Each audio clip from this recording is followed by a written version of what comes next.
Hi, welcome back to Rabbit Hole History, where each week for 6 weeks I dive into a historical topic that I'm interested in. This is season 2 of Rabbit Hole History, where I'm focusing on ancient Europe. Last week we talked about bog bodies and the Tolland Man, and the mystery surrounding the phenomenon. Go check it out if you haven't already. And this week we're going to talk about one of probably the most famous prehistoric monuments in Europe. A monument shrouded in mystery that has been studied and explored for centuries, and yet no written records have been found. Today we are talking about Stonehenge.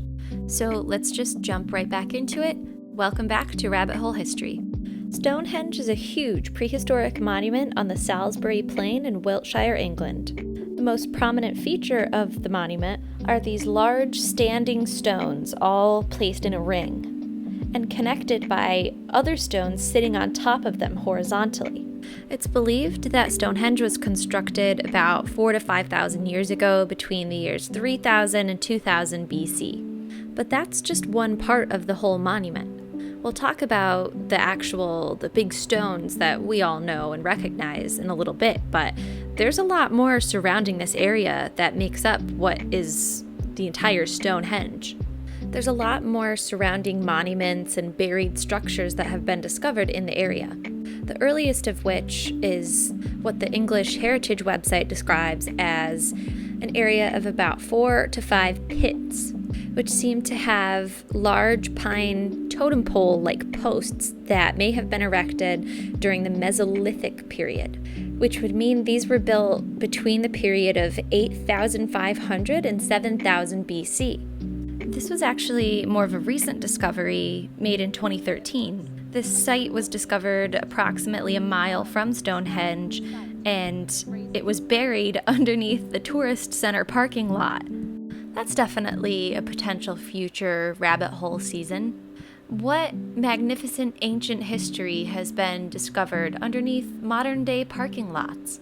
But I think that leads me into the point I wanted to make about Stonehenge and why it's so mysterious.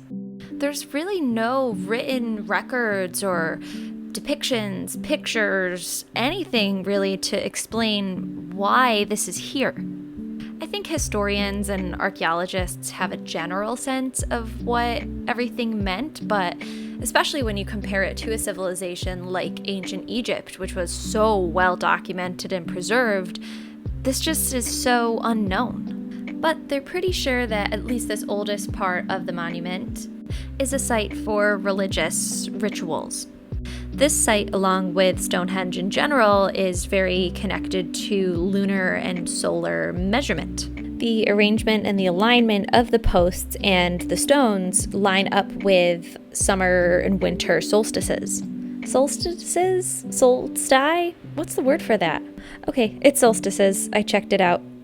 But anyway, at the time they initially started building these structures, much of the geographical area was covered by woods. This area may have been unusually open, and if they had knowledge about the solar and lunar path in astronomy, and we can assume that they did know because they built all of these structures to measure astronomy and the solar pathway.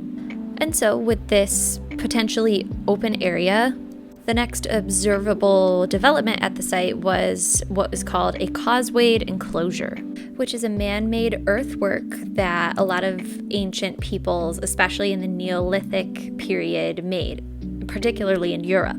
You can see a picture of one here, and you can also see how Stonehenge is created on top of this enclosure.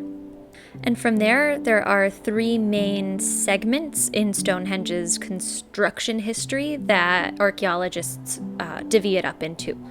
Stonehenge 1, Stonehenge 2, Stonehenge 3, and then 5 phases within Stonehenge 3. It wasn't until Stonehenge 3 that ancient builders began using stone in favor of wood, and this is where we see the long-lasting stone structures that have stood the test of time. But what does it all mean? It seems that there are 2 schools of thought surrounding why Stonehenge was created. It's seen either as a holy site or a scientific observatory.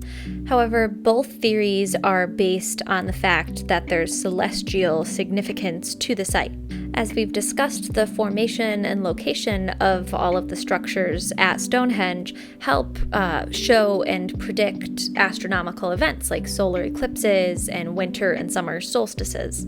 Of course, there are some weirder theories out there, like it's aliens, like a spaceship landing site, but personally, I wonder if it was a little mix of both religion and astronomy. It seems like a site that would be a place for ritual and worship, but at the same time, maybe the scientific observation helped lead their beliefs. But unfortunately, these people simply left no written records or any real indicators of what their culture was like, aside from a few artifacts that have been found throughout the years.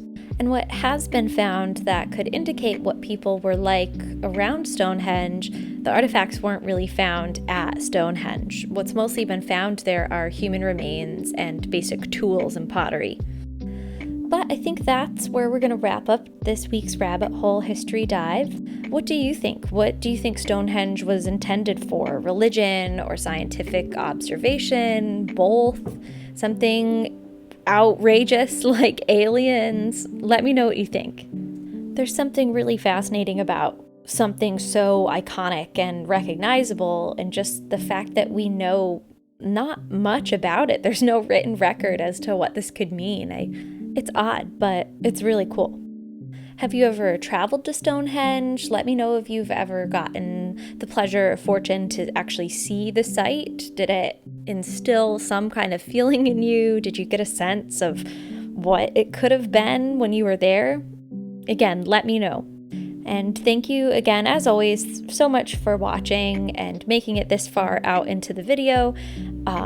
Be sure to go check out my other videos in this series. We're only 2 episodes in, but definitely go check out episode 1 and feel free to take a look at my first season, which is on ancient Greece. I hope to be getting a little bit better at video editing. I've just gotten Final Cut Pro. If you couldn't tell, I had been using iMovie before just to get a feel for how YouTube is. And so hopefully by the end of this video, by the time I'm done editing it, there's a little bit more of a difference, and my production quality is going to increase from here on out. But until then, again, thank you so much for watching, and we'll see you next week.